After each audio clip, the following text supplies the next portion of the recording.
வணக்கம். இலங்கை செய்திகளுடன் நான் நிரோஷன். விரிவான செய்திகளுக்கு முன் தலைப்புச் செய்திகள். ஜப்பானுக்கு விஜயம் செய்துள்ள இலங்கை வெளிவிவகார அமைச்சர் அலி சஃப்ரிக்கும் அந்த நாட்டு வெளிவிவகார அமைச்சருக்கும் இடையில் சந்திப்பு. ஐக்கிய தேசிய கட்சியில் இருந்து விலகி மொட்டு கட்சியில் அங்கத்துவம் பெற்றால் ஜனாதிபதி வேட்பாளர் ஆக்குவது குறித்து பரிசீலிக்கலாம் என சாகர காரியவசம் தெரிவிப்பு. மனித உரிமைகளை மீறியவர்கள் தண்டிக்கப்பட வேண்டும் என கர்தினால் மெல்கம் ரஞ்சித் ஆண்டகை சுட்டிக்காட்டு. இலவச விசா வசதிகளுக்கு தகுதியான நாடுகளின் எண்ணிக்கையை விரிவுபடுத்துவதற்கு அரசாங்கம் திட்டம். தொடர்வது விரிவான செய்திகள். ஜப்பானுக்கு உத்தியோகபூர்வ விஜயம் மேற்கொண்டுள்ள வெளிவிவகார அமைச்சர் அலி சஃப்ரி ஜப்பானிய வெளிவிவகார அமைச்சர் ஜோகோ கமிகாவாவை சந்தித்துள்ளார். இந்த சந்திப்பு இரு நாடுகளுக்கும் இடையிலான மனிதவள பரிமாற்றத்தை மேலும் ஊக்குவிக்கும் என்று நம்புவதாக ஜப்பானிய வெளிவிவகார அமைச்சர் தெரிவித்துள்ளார். பொருளாதார நெருக்கடி மற்றும் கடன் மறுசீரமைப்புக்கு தீர்வு காண்பதற்காக இலங்கை மேற்கொண்டுள்ள அண்மைக்கால முயற்சிகளுக்கு அவர் தனது பாராட்டுக்களை தெரிவித்தார். மேலும் அமைச்சர் அலி சஃப்ரி தலைமையில் அமைச்சர் செயலாளர், நீதியமைச்சர் மற்றும் ஜப்பானிய நாடாளுமன்ற உறுப்பினர்கள் ஆகியோரையும் இதன்போது சந்தித்துள்ளார். இலங்கையின் 9வது ஜனாதிபதியுடனும் கதைத்து ஏமாறுவதற்கு முன்பதாகவே நாடாளுமன்ற உறுப்பினர் சம்பந்தன் காலமாகிவிட்டதாக மட்டக்களப்பு மாவட்ட தமிழ் தேசிய கூட்டமைப்பின் முன்னாள் நாடாளுமன்ற உறுப்பினர் அரியநேந்திரன் தெரிவித்துள்ளார். வடக்கு கிழக்கு இணைந்து சமஷ்டி தீர்வு தரப்பட வேண்டும் என்பதில் இலங்கையின் 8 ஜனாதிபதிகளோடு பேசி நம்பி ஏமாந்த தலைவராகவே நாங்கள் சம்பந்தனை பார்க்கின்றோம் என்றும் அவர் தெரிவித்தார்.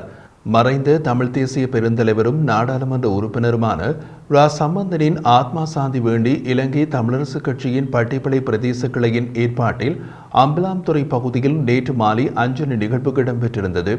அதில் கலந்து கொண்டு கருத்து தெரிவித்த போதே அவர் மேற்கண்டவாறு தெரிவித்துள்ளார். இந்த நிகழ்வில் தமிழ் தேசிய கூட்டமைப்பின் முன்னாள் நாடாளுமன்ற உறுப்பினர்களான அரியநேந்திரன் மற்றும் ஞானமுத்து ஸ்ரீநேசன் ஆகியோர் கலந்து கொண்டதோடு இலங்கை தமிழரசு கட்சியின் வட்டாரக்கிளை தலைவர், செயலாளர், பொருளாளர், இளைஞரணி மற்றும் உறுப்பினர்கள் பலரும் கலந்து கொண்டிருந்தனர்.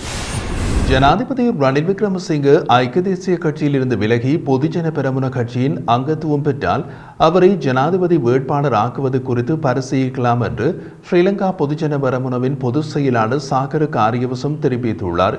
பொதுஜன பெரமுன கட்சியின் தலைமையகத்தில் இடம்பெற்ற கலந்துரையாடலின் பின்னர் ஊடகங்களுக்கு கருத்து தெரிவிக்கும் போது அவர் இதனை குறிப்பிட்டுள்ளார். இது தொடர்பில் அவர் மேலும் தெரிவிக்கையில், அடுத்த ஜனாதிபதி தேர்தலில் போட்டியிடுவது தொடர்பில் நாங்கள் எந்த ஒரு நபரின் பெயரையும் முன்வைக்கவில்லை. எனினும் சரியான நபர் சரியான நேரத்தில் முன்வைக்கப்படுவதுடன் எங்கள் கட்சி மொட்டு சின்னத்தின் கீழ் வேட்பாளரை முன்னிறுத்தும் என்று தெரிவித்தார். இந்த நிலையில் ஜனாதிபதி ரணில் விக்ரமசிங்க பொது வேட்பாளராக மாட்டாரா என்று எழுப்பப்பட்டிருந்த கேள்விக்கு பதிலளித்த அவர், ஸ்ரீலங்கா பொதுஜன பெரமுனவின் வேட்பாளர் மொட்டு சின்னத்திலேயே முன்னிலைப்படுத்தப்படுவார். எனவே அவரும் ஐக்கிய தேசிய கட்சியிலிருந்து விலகி மொட்டு கட்சியின் உறுப்புரிமையை பெற வேண்டும். அப்படியானால் பரிசீலிப்போம் என்று தெரிவித்திருந்தார்.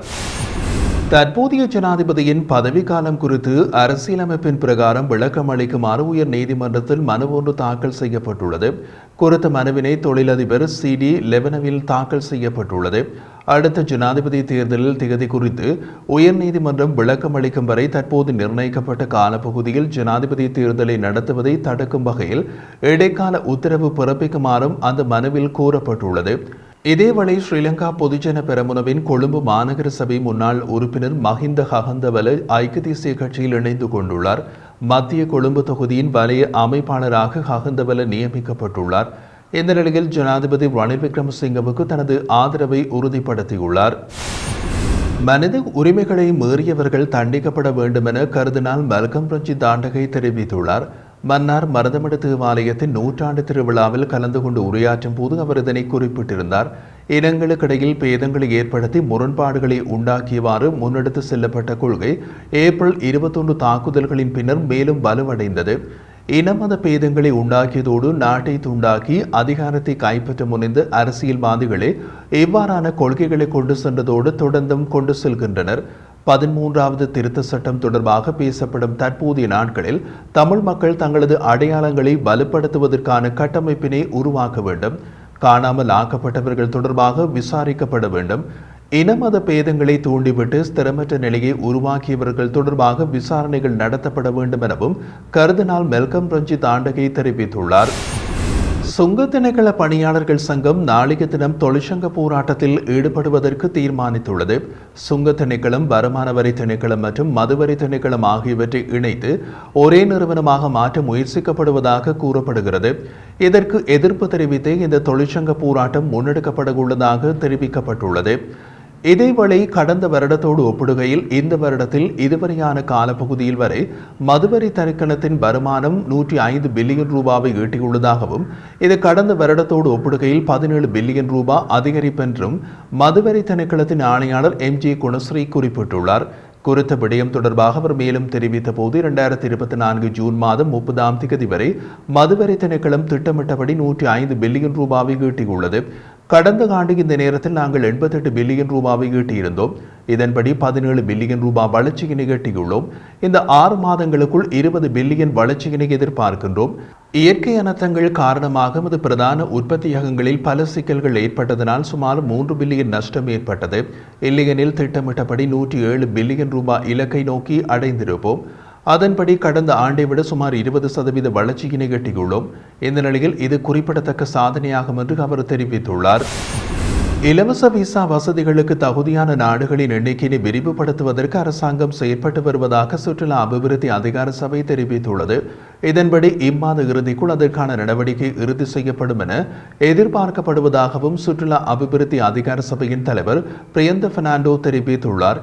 எவ்வாறாயினும் இந்த விரிவாக்கத்திற்கான அரசாங்கத்தின் அனுமதியினை பெறுவதற்கு சுற்றுலா அமைச்சு வெளிவிவகார அமைச்சோடு இணைந்து அமைச்சரவை பத்திரத்தை சமர்ப்பித்துள்ளதாகவும் அவர் குறிப்பிட்டுள்ளார். விசா கொள்கையினை ஆராய்வதற்காக ஜனாதிபதி அண்மையில் அமைச்சகங்களுக்கு இடையிலான குழு ஒன்றினை நியமித்திருந்தார். அவர்கள் இம்மாத நடுப்பகுதிக்குள் தங்கள் முன்மொழிவுகளை சமர்ப்பிக்க திட்டமிட்டுள்ளதாகவும் கூறப்படுகின்றது. இதன்படி இம்மாத இறுதிக்குள் இறுதி முடிவு எடுக்கப்படும் என்று நம்புவதாக பெர்னாண்டோ கூறினார். இலவச விசா வசதி உள்ள நாடுகளின் எண்ணிக்கையை 60ற்கு மேல் அதிகரிப்பதை இந்த முன்மொழிவு நோக்கமாக கொண்டுள்ளது என்று அவர் மேலும் தெரிவித்துள்ளார். இதேவேளை தமது நாடு பிராந்திய போட்டியாளர்களோடு போட்டியிடுவதற்கும் வருடத்திற்குள் 2.3 மில்லியன் சுற்றுலா பயணிகளின் வருகை என்ற நாட்டின் இலட்சிய அடக்கை அடைவதற்கும் அதிக நாடுகளுக்கு சுற்றுலா பயணிகளுக்கு இலவச விசா வழங்க வேண்டும் என்று சுற்றுலாத்துறை அமைச்சர் ஹரின் பெர்னாண்டோ கடந்த மாதம் கூறியிருந்தார். 67 நாடுகளை சேர்ந்த சுற்றுலா பயணிகளுக்கு இலவச விசா வழங்கும் முன்மொழிவு தொடர்பான விசேட குழு அறிக்கை அடுத்த 2 வாரங்களுக்குள் அமைச்சரவையில் சமர்ப்பிக்கப்படும் என்றும் அமைச்சர் தெரிவித்தார். மேலும் நாட்டிற்கு அதிகமான சுற்றுலா பயணிகளை ஈர்க்கும் நோக்கத்தில் அரசாங்கத்தின் பல முயற்சிகளை அமைச்சர் ஹரின் பெர்னாண்டோ வெளிப்படுத்தியுள்ளார்.